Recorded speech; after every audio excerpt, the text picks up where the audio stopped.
ପିଲାମାନେ ଆମର ଶ୍ୱାସକ୍ରିୟା କେମିତି ହୁଏ ଆମେ କହିଥିଲି ଆମେ କ'ଣ ମାମାଲିଆ ଆମର ଶ୍ୱାସକ୍ରିୟା କେମିତି ହୁଏ ଫୁସଫୁସ ଦ୍ୱାରା ଆମେ ଜାଣିବା ଆଜି ଏକ୍ସପେରିମେଣ୍ଟ ଦ୍ୱାରା କ'ଣ ସିଗାରେଟ୍ ଟାଣିଲେ କ'ଣ ଆମର ହୁଏ ସୁବିଧା କ'ଣ ହୁଏ ଅସୁବିଧା କିଛି ତ ସୁବିଧା ହୁଏନି କେବଳ ହୁଏ କ'ଣ ଅସୁବିଧା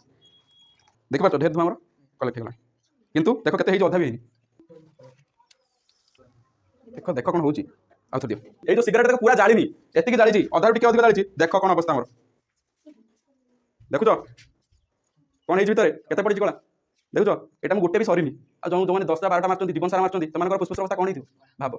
ଆଉ ଗୋଟେ ଦେଖ ପିଲାମାନେ ଏ ଯେଉଁ ସିଗାରେଟ୍ ତଳେ କାହିଁକି ଏଇଟା କାହିଁକି ଅଛି ଏଇଟା ଡାଇରେକ୍ଟ ଦେଇଦେଲେ ହୁଅନ୍ତାନି ଏଇଟା କାହିଁକି ଦେଇଛନ୍ତି ଷ୍ଟାଇଲ୍ କରି ମାରିକି ଟାଣିବ ସାର୍ ଗୁଡ଼ା ଧରିଲେଣି ତୁମେ ସାର୍ ଟାଣୁଛନ୍ତି କାହିଁକି ଏ ଦେଖ ଏ ସିଗାରେଟ୍ରେ କ'ଣ ଏଇଟା କ'ଣ ସବୁ ଏଇଟା କ'ଣ ନିକୋଟିନ୍ ତମ୍ବାକୁ ଯୋଉଟା ନିକୋଟିନ୍ সেটা যদি ମୁଁ ଡାଇରେକ୍ଟ ଟାଣିବି ମୋ ପାଟି ଡାଇରେକ୍ଟ ଯଦି ମୁଁ ନେଇଗଲି ଯଦି ଷୋଲ ଭଳିଆ ଯୋଉଟା ସେଟା ନ ରହନ୍ତା କ'ଣ ହେଇଯିବ ପାଟି ପଳେଇବ ପାଟି ପଳେଇଲେ ସିଏ ଯାଇକି ଏ ବହୁତ କ୍ଷତିକାରକ ସବୁଠୁ ଅଧିକ କ୍ଷତିକାରକ କ'ଣ ନିକୋଟିନ୍ ଏ ଯାଇକି ମୋର ଯଦି ଲାଗିଯିବ କୋଉଠି ଫୁସଫୁସରେ ବହୁତ ଶୀଘ୍ର ତୁ ସହିଦ ହେଇଯିବୁ ମାନେ କ'ଣ ଉପରକୁ ପଳେଇବ ତ ସେଥିପାଇଁ କ'ଣ ହେଇଛି କିନ୍ତୁ ଦେଖ ଯୋଉମାନେ ଜାଣିଲ ସିଗାରେଟଟା କେତେ ଡେଞ୍ଜର ଆଉ ମାରିବ